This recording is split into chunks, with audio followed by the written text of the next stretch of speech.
বাংলাদেশি সিনেমার আইকন যিনি, তার মৃত্যুটাই তো অনাকাঙ্ক্ষিত ছিল। অভিনয় করার খোরাকটা, মনের বাসনাটা এখনো অনেকখানি রয়ে গেছে। ব্যক্তি নাবিলা বেশ সাধারণ। সিনেমায় কবে দেখতে পাবেন আমি এখনো জানি না। আমি চাই খুব তাড়াতাড়ি দেখা যাক, সময় হলে জানা যাবে। এনজয় আসলে দুটোই করি, কিন্তু উপস্থাপন আমি এত করেছি যে অভিনয় করার খোরাকটা, মনের বাসনাটা এখনো অনেকখানি রয়ে গেছে, তো সেটা বেশি বেশি করতে চাই। আমাদের সবচেয়ে পছন্দের যিনি নায়ক, মানে মানে আমাদের বাংলাদেশি সিনেমার আইকন যিনি, তার মৃত্যুটাই তো অনাকাঙ্ক্ষিত ছিল। ছোটোবেলা আমরা ছোট ছিলাম যখন এই সংবাদটা আমরা দেখেছিলাম, শুনেছিলাম। এখনও টিভিতে যখন ওনার জন্মদিনে এবং ওনার মৃত্যুবার্ষিকীতে যখনই চ্যানেলগুলোতে দেখে ফেলি কোনো কিছু, সেটা তবে প্রথম সিনেমাটা অবশ্যই কিয়ামত থেকে কিয়ামত।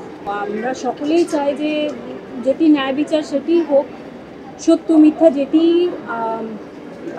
সত্য সেটা যাতে সামনে আসুক। আপনারাই এই সকল ট্যাগকে এত বেশি ভাইরাল করেন, যারা এই সকল ট্যাগ দিতে পছন্দ করে তারা আরও বেশি উৎসাহ পায়। কাজে আপনারা এগুলো ভাইরাল করবেন না। এটা নিয়ে প্রতিবাদ করার জায়গা আসলে আপনাদের, করার কথা ছিল আপনাদের।